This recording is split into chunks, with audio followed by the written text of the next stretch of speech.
Karibu kwenye Moyo wa Malezi. Leo tunagusa jambo la msingi sana ambalo linamuuma mzazi, linamuuma mlezi na linamgusa kijana ambaye anajitahidi kupambana kuhakikisha kwamba anafikia malengo yake. Jambo lenyewe ambalo leo tunaenda kulizungumzia ni kulipa ada bila kushindwa. Tunajua kwenye upande wa pesa kuna mizozo, kuna migogoro, kuna kushindwa, kuna ugomvi, kuna kupambana. Lakini leo tunawaambia jambo moja tu kwamba hakuna mtoto anayepaswa kukatisha masomo yake kwa sababu ya kukosa ada.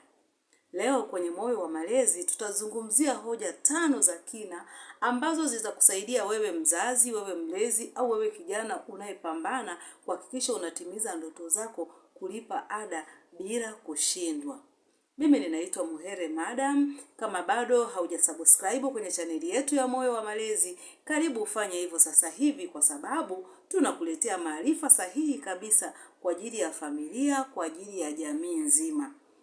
Unaweza ukatupigia simu au ukatutumia ujumbe kwa namba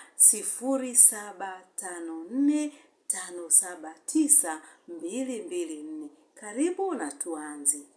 Hoja ya kwanza, tengeneza mpango wa malipo ya ada, yani bajeti ya fedha ambazo zitakusaidia kulipa ada.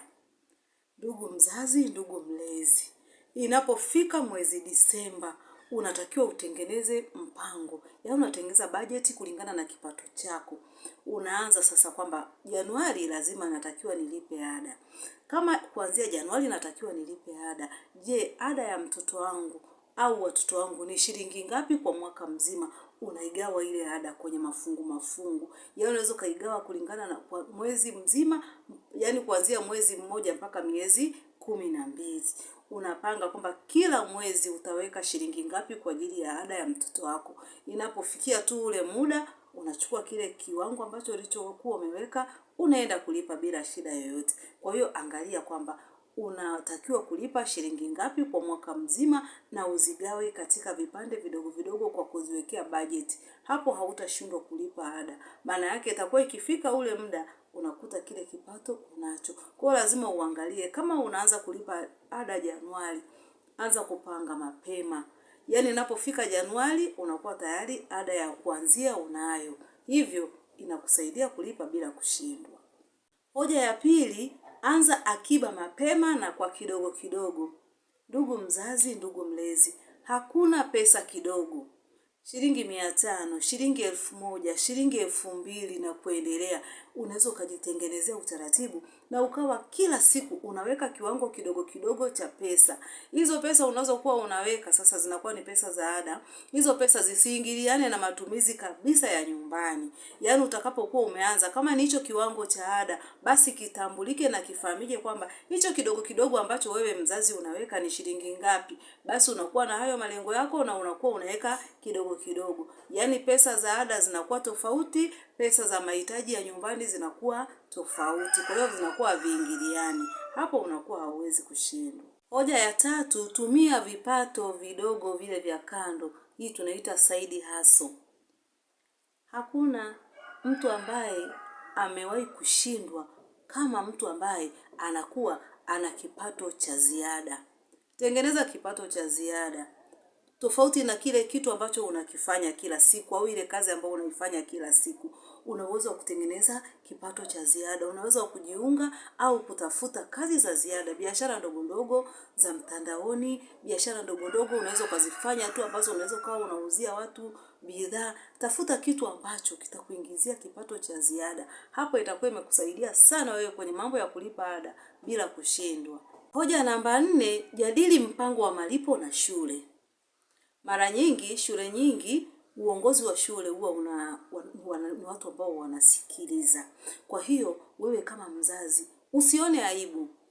Usisite kujadiliana. Hakikisha unajadiliana na shule husika ambako mtoto wako anasoma, mweke utaratibu. Waambie wale watu wa shuleni, wale viongozi kwamba mimi binafsi nina uwezo wa kulipa hivi. Mnaweka maandishi, mnakubaliana, unaanza kulipa kidogo kidogo. Inakubalika, shule nyingi wanakubali kulipa hata kila mwezi. Kama we ni mfanyakazi, unaweza ukatoka kwenye mshahara ukamega kiasi ukapeleka, au kama ni mfanya biashara ukamega kiasi ukapeleka. Yaani unaingiza kwenye akaunti yao hata kila mwezi. Unaweza ukalipa kila mwezi, unaweza ukalipa kila baada ya miezi miwili, miezi mitatu, miezi minne, itategemea na wewe mwenyewe jinsi ambavyo uwezo wako unaweza. Usione aibu, jadiliana na uongozi wa shule. Tunasema kwamba kukatisha masomo ya mtoto kwa swala la ada, hicho ni kitendo ambacho hakikubaliki. Kwa hiyo wasiliana na uongozi wa shule, weka utaratibu mzuri na mambo yatakaa sawa. Hoja namba 5, shirikisha familia, jamii na ushirika. Mara nyingi unakuta familia kama mtashirikiana kwa pamoja, swala la ada linakuwa sio jambo kubwa wala linakuwa sio jambo la kushindwa, kwa sababu mnaweza kuweka malengo na mkapangilia kwa pamoja.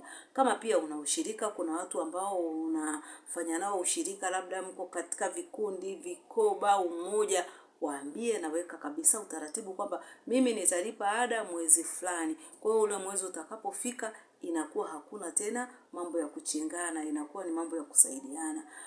Ada kama ada, sio lazima uibebe wewe peke yako kichwani. Unaweza ukashirikiana na watu wengine, ukaweka mambo sawa na mambo yakaenda vizuri. Kwa hiyo shirikisha familia, jamii yako inayokuhusu na ushirika mbalimbali ambao wewe unashirikiana nao. Kumbuka, kulipa ada ya mtoto si namba tu kwenye makaratasi, bali ni matumaini ya mtoto, ni matumaini ya familia na ni matarajio ya vizazi na vizazi. Ndugu mzazi, kumbuka kwamba unapokuwa umejizatiti na kuhakikisha kwamba unalipa ada kwa wakati na unamlipia mtoto wako ada, anasoma na kutimiza malengo yake, unakuwa pia umesaidia na kuokoa kizazi cha vijana ambao wanakuwa wamekaa mtaani tu bila kufanya chochote, kwa sababu atakapopata elimu ana uwezo wa kufanya vitu vingi sana, kwa sababu akili yake itapanuka. Ukiachana na kuajiriwa tu peke yake, ana uwezo wa kufanya hata shughuli zake zingine ambapo akili yake itakuwa imepanuka vizuri sana. Ndugu mzazi, kumbuka kulea mtoto ni moyo na si mabega peke yake. Hivyo tuwalee watoto, tuwalipie watoto ada na tuhakikishe tunashirikiana. Sisi Moyo wa Malezi tuko tayari kwa ajili ya kukushauri na kuhakikisha kwamba watoto wetu wanafikia kwenye malengo ambayo hata wewe mzazi unakuwa umetaka. Bila shaka umejifunza kitu kipya siku ya leo. Usiache kushare, usiache kulike na usiache kusubscribe kwenye chaneli yetu ya Moyo wa Malezi. Hakikisha unashare video hii kwa mzazi mwingine uweze kumtia moyo asikate tamaa. Kumbuka, inawezekana kulipa ada bila stress na inawezekana kuhakikisha mtoto anatimiza ndoto zake. Tukutane tena wakati mwingine ambapo tutaendelea kushirikiana ili kuhakikisha kwamba vizazi vyetu vinakuwa vizazi vyenye neema, vyenye baraka. Kumbuka kulea kwa moyo, kumbuka kulea kwa imani, kwa sababu pia Mungu ndiye kila kitu. Bila yeye sisi binadamu hatuwezi. Asante, tukutane tena wakati mwingine.